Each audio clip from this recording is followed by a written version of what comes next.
विष्णुकूटित विस्तृतः क्षीरोदेन व्रत श्रीमान योजनायु तुम मुच्छतः। परिवार के साथ मस्त रहता है।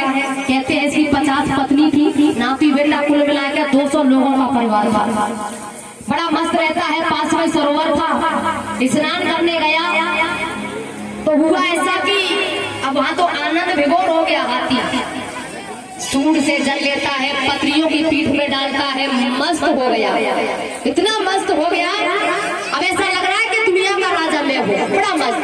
लेकिन होता क्या है, धीरे धीरे सरोवर में अंदर कोई मगर आया और मगर ने हाथी का पांव पकड़ लिया। और जितने पांडाल में बूढ़े बड़े बैठे हैं और बूढ़ी बड़ी मैया बैठी है, कथा ध्यान से सुनना, कथा तुम्हारी है। और भैया ये कथा हमारे तुम्हारे जीवन से जुड़ी हुई है, इसलिए बूढ़े बड़े ज्यादा ध्यान से सुनना। मगर ने पांव पकड़ा, अंदर खींच कर ले जाने लगा। हाथी को लगा इसे पता नहीं है मैं कौन हूँ, पता चल जाएगा तो अपने आप छोड़ देगा। लेकिन अंदर ले जाने लगा, हाथी की शक्ति छीड़ होने लगी। तो बच्चे सहायता कर रहे हैं, सूंड पकड़ कर, कभी पूंछ पकड़ कर खींच रहे हैं। लेकिन भैया वहाँ 10 दिन हो गए, 15 दिन हो गए, महीना बीत गया। अब बच्चे बोले पिताजी तुम तो बेसऊ गए, हम तुम्हारे संग में हम क्यों मरे, क्षमा करो हम चले। बच्चे चले गए, हाथी रोने लगा। पत्नी रह गई, 2-4 दिन लगी रही, वो भी बोले अब देखो हमारे बस की रही नहीं, हम तो चले। पत्नी चली गई, हाथी रोने लगा। इनके लिए मैंने क्या नहीं किया, इनके लिए रोने लगा हाथी। अब एक ही नाम याद आया, परमात्मा का। ओम नमो भगवते तस्मै चिदात्मकं पुरुषाय बीजाय परेशाय धीमहि। हे दुनिया की रक्षा करने वाले, आपने सबको बचाया, मुझे भी बचा लीजिए हे परमात्मा, हे भगवान। रोई रोई गजराज पुकारी रहो प्रभु, सुन ले तेर हमारी। रोने लगा, भगवान को पुकारने लगा। भैया देरी नहीं की, भगवान आए, मगर को मार दिया और हाथी को बचा लिया। भैया एक ये कथा है, लेकिन इसका सारांश क्या है, ध्यान से सुनिएगा। हाथी कौन है, हम तुम सब हाथी हैं। और सरोवर क्या है, वो संसार ही सरोवर है। मगर क्या है, काल रूपी मगर है, जो हर किसी के पैर को पकड़ता है। महाराज ये जीव परिवार में, संसार रूपी सरोवर में मस्त हो जाता है, परिवार के साथ मस्त डुबकी लगाता है, इसमें मस्त हो जाता है। लेकिन कब तक मस्त रहता है, जब तक कमाने खाने लायक होता है। और जैसे काल रूपी मगर ने पांव पकड़ा तो बुढ़ा चारपाई पे गिर गया। और पता है जैसे चारपाई पे गिरा तो नाती बेटा क्या कह रहे हैं, नाती बेटा कहे मर जा बुढ़ा, नाती बेटा कहे मर जा बुढ़ा।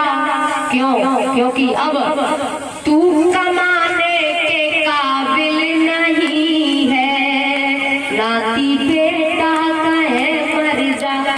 ये अम्मा सो रही आगे ने जगह बोलते से सो रही ने जगा दिया करो, ये नहीं पीछे वाली, नहीं नहीं ये लाल साड़ी पहने इनके पीछे। नाती बेटा कहे मर जा बुढ़ा, तू कमाने के काबिल नहीं है। नाती बेटा भी कह देते हैं। चारपाई पे बुढ़ा गिर गया, काल रूपी मगर ने पांव पकड़ लिया, चारपाई पे पड़ा। ईमानदारी से कहा जाए, जो 60 साल से ऊपर के हैं उन्हें ईमानदारी से पूछा जाए क्या परेशानी है, तो वो एक ही बात कहते हैं, भैया वैसे तो ठीक ठाक पर गोटून ते नीचे काम खराब है। अब गोटून ते नीचे काम समझो चला फिरा नहीं जाता। समझ लो भैया, काल रूपी मगर ने पांव पकड़ लिया है और परिवार वाले रिश्तेदार डॉक्टर छुड़ाने वाले नहीं है। बुड्ढा चारपाई पे गिर गया। अब बच्चे तो अभी बड़े उत्साह में, बच्चे तो बड़े अभी होशे फूले में बोले बाबा को हम कुछ होने नहीं देंगे, पैसा काफी है, अच्छे हॉस्पिटल में इलाज कराएंगे, हम सेवा करेंगे। पार्टी पकड़ के बैठ जाएंगे। लेकिन कब तक? 20 दिन हो गए, 25 दिन, महीना निकल गया, 1.5 महीना हो गया। अब बच्चे हैं, बच्चों की पत्नी जो है ना वो कह रही है अब देखो तुम ड्यूटी नहीं गए हो, अब ड्यूटी छूट गई तो अपने लिए तो बड़ी दिक्कत हो जाएगी। तुम ऐसा करो तुम अपनी ड्यूटी जाओ। बाबा को कहा बाबा ना तो इतई के भय ना फिरे। अच्छा ये तो पता है कि इधर के होने वाले इधर के तो हो नहीं सकते। इसका मतलब क्या हुआ? कब कंटी कटे। अब तुम जाओ, ठीक है बाबा की का बाबा ना तो इतई के भय ना बेतक, तुम जाओ ड्यूटी जाओ। बच्चे ड्यूटी जा रहे हैं और पड़ोसियों से कहते जा रहे हैं अरे भैया यदि हमारे बाबा को कुछ हो जाए तो हमें कॉल कर देना। बुड्ढा बोल नहीं सकता, सुन सकता है, चल नहीं सकता। बुड्ढा देख रहा है लेकिन बस सुन रहा है, देख रहा है, चला फिरा इतना वो नहीं जाता। अब वो मन ही मन में बोले इनके लिए मैंने क्या नहीं किया। रात में बीमार पड़े, मैंने सर्दी नहीं देखी, गर्मी नहीं देखी, वर्षा नहीं देखी, मैं ले के भागो। लेकिन मैं बीमार पड़ो, मेरे ऐसे दिन आए तो ये चल दिए और कहते जा रहे हैं कि यदि हमारे बाबा को कुछ हो जाए तो हमें कॉल कर देना। कॉल करने का मतलब समझ रहे हो? तुम समझ रही हो कॉल करने को मतलब? जब है जाए सू पड़ा हाँ तो कॉल कर देना। बुड्ढा रो रहा है और क्या कह रहा है? दुनिया वालों से बैठे लगा दिल, अपने प्रभु को हृदय से भुलाया। इतनी नादानियां कर गए हम, अपने जीवन को उलझन बनाया। रोता है बुड्ढा, इनके लिए मैंने क्या नहीं किया। भैया सब चले गए, अब कोई नहीं रहा, अम्मा रह गई।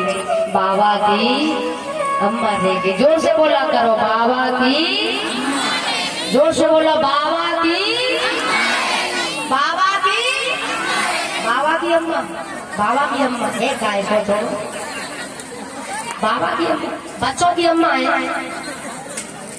बाबा की अम्मा, बाबा की अम्मा नहीं है, बच्चों की अम्मा है। हाँ बाबा की बे, हाँ बुढ़िया रह गई। बुढ़िया बोली देखो अब तुम ना तो इतई के भय और ना फिर सके।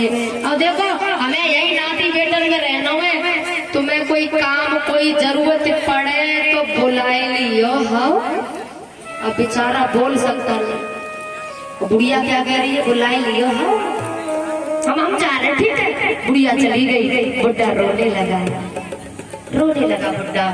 एक दिन वो था आज मटर पनीर बनेगा, आज देसी घी में सब्जी बनेगी। लेकिन जब उम्र ढल गई, बुढ़ापा आ गया, कमाने लायक नहीं रहा और यदि आवाज उसने लगाई ए बेटा, ए चिंटू, आज ऐसा मन कर रहा कि थोड़ा सा हलवा बना लियो और बेटा थोड़ा देसी घी और डाल दियो।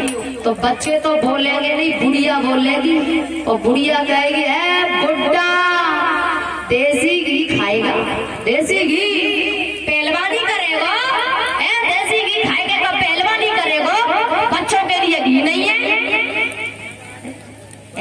जाता है और पता है दोनों को अलग झोपड़ी में डाल दिया जाता है, या फिर टूटे पुराने मकान में, या फिर झोपड़ी में। उस मकान में नहीं रखते जिसमें खुद रहते हैं। हाँ, टूटी सी झोपड़ी अलग या टूटो पुराना मकान अलग, और वो दोनों रहते हैं। कोई नहीं जाता वहाँ, कोई नहीं जाता, बच्चे भी नहीं जाते। दोनों बुढ़ा बुढ़िया रहते हैं और दोनों आपस में बात करते हैं और कहते हैं। बुढ़िया कहती है, पता है आपको मैं जब बहू बन के आई थी, हाँ हाँ हाँ पता है ना, हाँ जब मैं बहू बन के आई तो मेरी सास हौसी फूली नहीं समा रही थी, कहीं चल रही कहीं पैर पड़ रहा, बड़ी खुशी। वही ससुर की देहरी वही पुरानो नाम, लेकिन एक दिन बहु